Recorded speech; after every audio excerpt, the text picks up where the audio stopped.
My name's Wanda, I'm 34 years old and I'm from Colorado. So here's the thing, I've always thought James and I had a pretty solid relationship. He's 36, laid back and doesn't really stress about much, which is a nice balance to me because I can be a little, well, intense. That night we were at one of his friend Mike's parties. James doesn't have a lot of friends, so when he actually wants to hang out with people, I make an effort. I figured we'd go, have a few drinks, and leave after a couple of hours. It started off normal. The house was packed, and everyone seemed to know each other, which wasn't surprising since James had been friends with most of these people for years.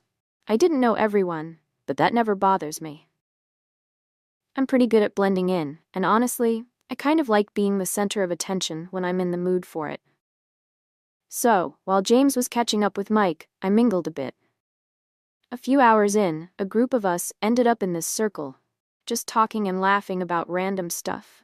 At some point, someone brought up relationships, like, how much do you trust your partner to have your back if things went sideways?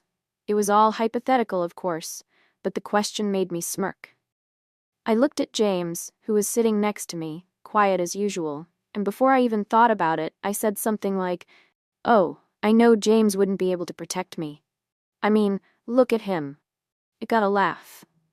A big one, and I felt that little rush you get when you know you've said something funny. So I kept going. I teased him about how he doesn't work out, how he can barely open jars sometimes, and threw in a joke about how we'd both be victims if someone tried to mug us because he'd just freeze up. People were dying laughing. Even Mike made a joke about James skipping leg day, like it turned into this whole thing. James didn't say anything though. He just kind of sat there with this weird half-smile like he didn't want to make it awkward, but I could tell he wasn't laughing, so of course, instead of stopping, I doubled down. I pointed at his arms and said something like, "Seriously though, he's got arms like a 6th grader. No offense, babe." People lost it again. I mean, it was funny, right? And it's not like I was saying anything that wasn't true. But then, out of nowhere, James stood up. Just like that, stood up, grabbed his jacket, and walked out of the room. No explanation, nothing. At first, I thought he was just going to the bathroom or needed some air, but when he didn't come back after a couple of minutes, I realized he was gone. Like, gone. The mood in the room shifted immediately. People stopped laughing, and there was this awkward silence. Mike looked at me and was like, "You okay?" That was kinda harsh, which threw me off because, in my head, it was just a joke. A joke. We've teased each other before. It's not like I broke some unspoken rule or something. Still, I tried to play it off. I shrugged and said, "He's probably just tired or whatever. He's fine." But inside, I was annoyed. Like, what was his problem? It's not like I was lying, and it's not like anyone there was going to think less of him. If anything, I thought it'd make him look good, for being able to laugh at himself. I stayed at the party for a little while longer, but it wasn't the same. People were polite, but the vibe was off, and I felt this weird mix of irritation and embarrassment. Finally, I said my goodbyes and called an Uber. When I got home, James was in bed pretending to be asleep. I didn't say anything to him. I figured he'd get over it by morning. But the next day, things were different. He barely spoke to me. When he did, it was short and clipped, like he couldn't be bothered. I asked him what his deal was, and he just looked at me and said, "You humiliated me in front of my friends." That caught me off guard because, again, I didn't think it was that serious. I told him, "It was a joke, James. Don't be so sensitive." He didn't respond. Instead, he just walked out of the room, and that's when I realized he wasn't going to let this go. When I woke up the next morning, James was already up, sitting at the kitchen table with his coffee. He didn't look up when I walked in, which immediately irritated me. I mean, fine, he was upset last night, but this silent treatment thing wasn't going to work for me. "Morning," I said, pouring myself a cup of coffee. No response. He just kept scrolling on his phone like I wasn't even there. "Okay, are we seriously doing this?" I asked, sitting down across from him. "Because if we are, let's just get it over with." He set his phone down and finally looked at me. "Why would you think it's okay to humiliate me like that in front of my friends?" His voice wasn't loud, but it was sharp. "Oh my God, James, are you still on this?" "It was a joke," I said, rolling my eyes. "I wasn't trying to humiliate you." "Well, that's exactly what you did. he snapped. You made me feel like a fool in front of everyone. You don't think I already know I'm not the strongest guy in the world? You didn't need to put it on display like that. I leaned back in my chair, crossing my arms. Okay, but you left me there, James. Alone. You're mad about a joke, but you thought it was fine to just walk out and leave your wife at your friend's house? How is that okay? I needed to get out of there, he said, shaking his head. Do you have any idea how disrespectful you were? You don't talk about your husband like that, Wanda. Especially not in front of other people. It's like you were trying to embarrass me. I let out a short laugh, more out of frustration than anything else. James, it was teasing. Everyone was laughing. It's not like I stood up and gave a speech about how you're a failure. And honestly, walking out like that didn't exactly prove me wrong. You left me there to Uber home, like some random person. What kind of man does that? His face turned red, and I could see him clenching his jaw. You don't get it, do you? He said, his voice louder now. You don't respect me. If you did, you wouldn't have said half the stuff you did last night. You wouldn't have kept going when you saw how uncomfortable I was. I threw up my hands. Of course I respect you, James. But you didn't exactly act respectable last night, did you? A grown man doesn't just storm out and leave his wife behind because he's upset over a joke. You could have pulled me aside and said something. Instead, you bailed. And now you want to lecture me about respect? He stared at me for a long moment, and I could tell he was processing what I said. Finally, he sighed and ran a hand through his hair. You're right, he muttered. I shouldn't have left you there. That wasn't okay. I raised an eyebrow, surprised he was actually admitting it. Yeah, that's what I thought, I said, leaning forward. So maybe next time, don't overreact and make things worse. If you had just talked to me, we wouldn't even be having this conversation.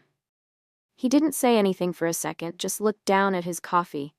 I just wish you'd think about how what you say affects me, he said quietly. I'm not asking you to change who you are. Just think about it. I shrugged, not wanting to push it further now that he'd apologized. Sure, I'll think about it, but you also need to think about how you handle things. Deal? He nodded, though he still looked annoyed.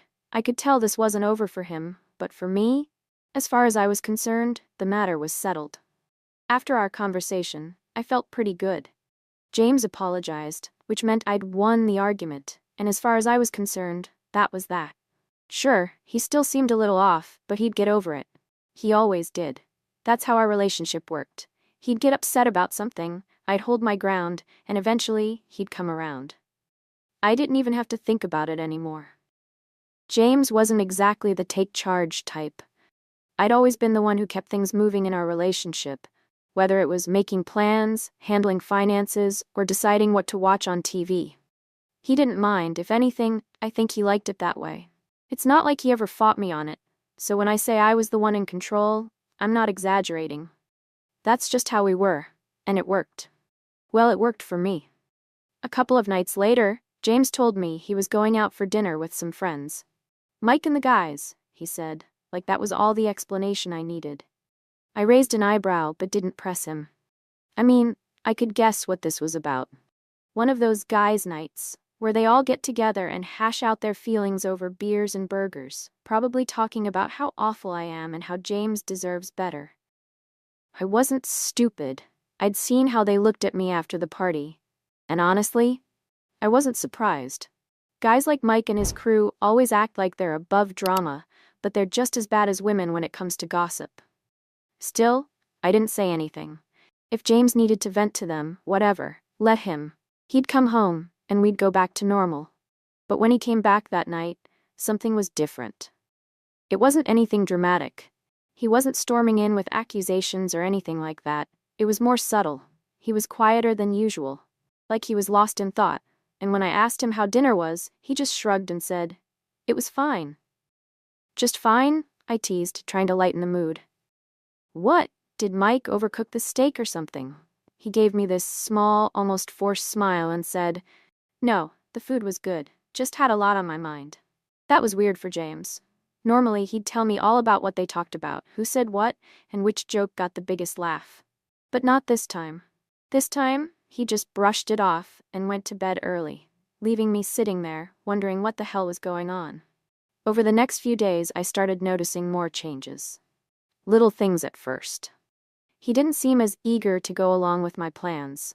Like, when I suggested we watch a movie, he said, "You pick, I'll just watch whatever," in this tone that felt more like he was annoyed than indifferent. Or, when I brought up our weekend plans, he casually mentioned that he might go hiking with Mike instead, which was not something he'd normally do. James wasn't a big outdoors guy. It wasn't just his actions either. It was his attitude. He seemed more confident, maybe? I don't know how else to describe it. Like, he wasn't waiting for my approval before doing things. I wasn't used to it, and I didn't like it. Not because I want to control him or anything, okay, maybe a little, but because it felt like he was pulling away from me. Like he was shutting me out, and I had no idea why. One night, I finally brought it up. "You've been acting different lately," I said while we were getting ready for bed. "What's going on?" He looked at me, and for a second I thought he was going to deny it. But then he said, "I've just been thinking a lot about us. About me. About what I want." That threw me off. "What you want?" I repeated, trying to keep my voice calm. "What's that supposed to mean?" He shrugged. "Just that I've been letting things slide for too long. I've been too passive, too whatever. I need to start standing up for myself more, that's all." I laughed, trying to play it off, but inside I felt this weird pang of unease. "You make it sound like I've been running a dictatorship or something. Is this about the party? Because we already talked about that." "It's not just the party," he said, looking me straight in the eye. "It's everything." And just like that, the conversation shifted. It wasn't about one night or one joke anymore. It was about our entire relationship, and for the first time, I realized he might not be okay with how things were. For the first time, I started wondering if I was losing control. James came home from work one evening, and I could tell right away something was on his mind. He had that serious look, the one he gets when he's about to say something he's been rehearsing in his head for hours. I didn't ask what it was, though. If it was important, he'd tell me, or at least that's how it usually went. We had dinner mostly in silence, and then, just as I was clearing the plates, he finally spoke up. "We need to talk," I sighed, already annoyed. "Okay, what now?" He didn't flinch at my tone, which was unusual. Instead, he leaned back in his chair, his arms crossed. "Why do you treat me the way you do?" That caught me off guard. "What are you even talking about?" "I mean the way you talk to me, the way you act like you're the only one who matters in this relationship. Do you even respect me, Wanda? Honestly." I rolled my eyes. "Of course I respect you, James. You're my husband. Why are you even asking me that?" He shook his head, frustrated. "Because you don't act like it. You humiliated me in front of my friends, and when I tried to tell you how I felt, you made it about how I overreacted. You don't listen to me. You don't care what I want. And half the time, it feels like I'm just here to be your punching bag." "That's not fair," I shot back. "I wasn't trying to humiliate you. I told you, it was a joke. You're the one who made it into this big thing." "Wanda," he said, his voice sharper now, "this isn't just about the party. It's about everything. The way you talk to me, the way you dismiss me when I try to say how I feel. If you really respected me, you wouldn't treat me like this." I felt my face heat up. "James, don't act like you're some perfect angel in all of this. You don't stand up for yourself. You let me handle everything, and now you want to sit here and act like I'm the bad guy? Maybe if you stepped up more, I wouldn't have to take charge all the time." "That's not an answer," he said, cutting me off.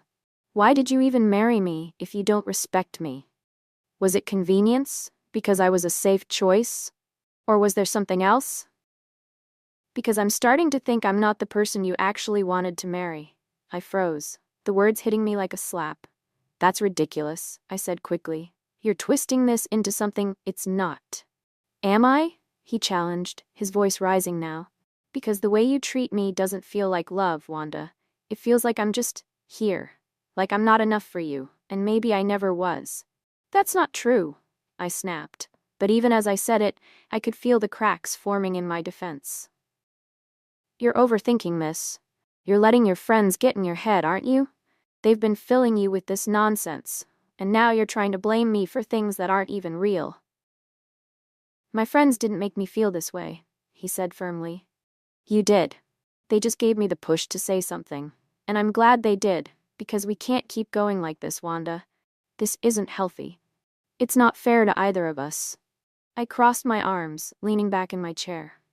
Oh, so what's the solution then? Counseling? Divorce? Are you just gonna throw in the towel because I make a few jokes you don't like? This isn't about the jokes, he said. This is about respect. About whether or not you even want to be with me. Because right now, it feels like you don't. I scoffed. That's insane. You're blowing this way out of proportion. No, he said, his voice steady now. I'm asking for the truth. Is there someone else? Or is it just that I was never the guy you really wanted? The question hit like a gut punch, and for a second I couldn't speak. My first instinct was to deny it, to lash out, but something in his tone stopped me. He wasn't angry, he wasn't accusing. He was just done. I stood up, pushing my chair back with more force than I meant to. You know what, James? Maybe your friends were right. Maybe this is a lost cause. You want to sit here and play the victim like you've been some perfect husband, but you haven't been. And maybe, just maybe, I'm not the bad guy here. Maybe we're just not meant to be. He didn't say anything, just looked at me with this calm, almost resigned expression. And for the first time, I realized he wasn't trying to win the argument. He was trying to figure out if there was anything left to fight for. What do you want to do? He asked quietly. Because I can't keep doing this, Wanda. We either fix it, or we walk away. I didn't have an answer. For the first time in a long time, I didn't know what to say. James and I sat in silence for what felt like forever after his question. Fix it, or walk away. I wasn't used to him putting me on the spot like that. Normally, he'd back down, let me deflect, and everything would go back to normal. But not this time. He was dead serious, and the weight of his words was hanging in the air between us. Finally, I sighed, trying to sound composed. All right, if you want to fix it, we'll try counseling. His eyebrows raised slightly, and I could see he wasn't expecting me to agree so quickly. Really? Yes, I said, leaning forward and clasping my hands together like I was being sincere. I don't want to throw this marriage away. If you think counseling will help, then let's do it. It wasn't a total lie. I didn't want a divorce. I liked my life, and James was a part of that. But the truth? I figured this whole thing was just a phase. He was feeling himself after that little pep talk from his friends, but he'd come back down to earth soon enough. Scheduling counseling? Sure. Actually going through with it? That was another story. I told him I'd find a counselor and set something up, but weeks went by, and I never did. Every time he brought it up, I had an excuse. Oh, I've been so busy with work. Or, the ones I found were all booked up. Or, I'm waiting for someone to call me back. He seemed to believe me at first, but eventually the questions stopped. I figured he'd gotten over it, just like I thought he would. Then, one night, he brought it up again. We were sitting on the couch, watching TV, and he just turned to me and said, "You never scheduled counseling, did you?" I froze for a second, but quickly recovered. I told you. I've been trying. It's not as easy as it sounds, James. Don't lie to me, he said, his voice calm but firm. You never planned to do it, did you? I rolled my eyes, immediately defensive. Oh, come on, James. Don't act like I don't care about this marriage. I said I'd do it, and I will. No, he said, cutting me off. You won't, and you don't care. Not enough anyway. If you did, we wouldn't even be here right now. Here we go again, I muttered, crossing my arms. Why do you always have to make me the bad guy? Because you won't own up to anything, he snapped, his voice rising. You don't respect me, Wanda. You don't even take this seriously. And honestly, I'm done pretending this is going to work. I want a divorce. I stared at him, stunned. What did you just say? I said I want a divorce, he repeated, his tone steady. This isn't healthy. You don't respect me, and I can't be with someone who doesn't even want to try to fix things. I laughed, but it was more out of disbelief than anything else. You're not serious. I am, he said, looking me dead in the eye. I've been serious for a while now. I just needed to make sure this isn't fixable. And it's not. You're being ridiculous, I said, shaking my head. You're just mad right now. You'll calm down and see how stupid this is. No, Wanda, he said firmly. I'm not mad. I'm clear. I deserve better than this. That's when it hit me. He wasn't bluffing. He wasn't trying to make a point or win an argument. He meant it. He wanted out. And I panicked. Are you kidding me? I snapped, standing up and glaring at him. You want a divorce? After everything I've done for you? After all the years I've put up with you being weak and passive and… Stop, he said sharply, but I ignored him. No, you're going to hear this, I said, my voice getting louder. You're pathetic, James. You've always been pathetic. You let me walk all over you for years, and now suddenly you think you're some big man because your little friends told you to grow a backbone? You're a joke. Wanda? No, I shouted, tears streaming down my face now. I wish I never married you. You're an embarrassment, a fragile, weak excuse for a man.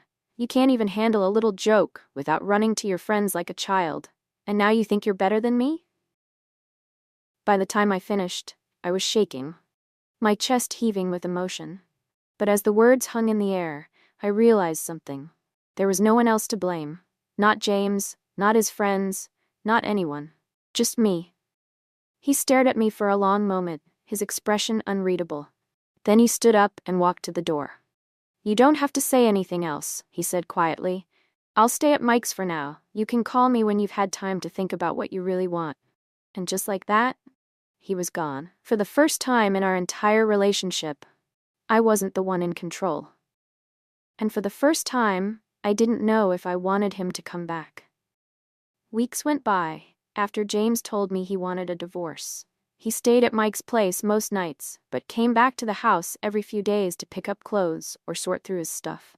Every time I saw him, it felt like he was someone else entirely. He didn't look at me the same way, didn't speak to me with any warmth.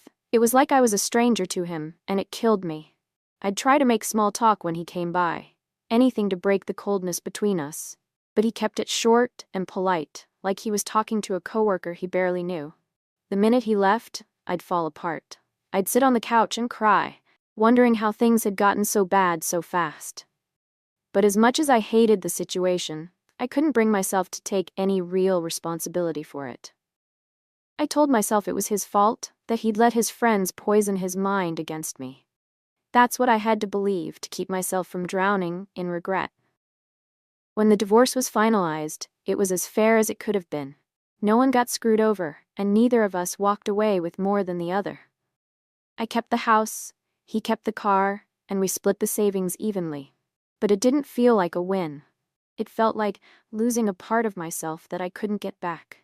After the papers were signed, James stopped coming around altogether. I'd see updates on his Facebook page every now and then, pictures of him smiling with Mike and the guys, or hiking in places I didn't even know he liked. He looked happy. Free, even. And the comments from his friends made it clear that they were fully on his side. People I thought were our friends stopped reaching out to me entirely. No more invites to parties, no more texts to check in. It was like I'd been cut out of the group completely. At first, I was angry. How could they all turn on me like that? But deep down, I knew why. They weren't my friends, they were his. And they didn't like me. Maybe they never had. 3 months after the divorce, the silence from everyone else didn't bother me as much as James's happiness did. Every time I saw him post a picture or update, it was another reminder that he was better off without me. That stung more than anything. I wanted to believe he was just putting on a show, but the smile in his photos didn't look fake. He looked strong, different, like the man I used to wish he'd be, but too late for it to matter. I tried to distract myself, to move on, but nothing felt right. Dating apps were a joke. The guys I met were either weird, broke, or looking for something I wasn't. I didn't even know what I wanted anymore. All I knew was that I didn't want to end up alone, but with every passing week, that possibility started to feel more real. I still told myself the divorce was for the best, that James wasn't the man I needed, that I'd find someone stronger, more decisive, someone who could handle me. But every time I saw his name pop up on my newsfeed, that little voice in the back of my head told me I'd made a mistake, and that maybe, just maybe, I'd been the problem all along. But I'd never say that out loud, not to anyone.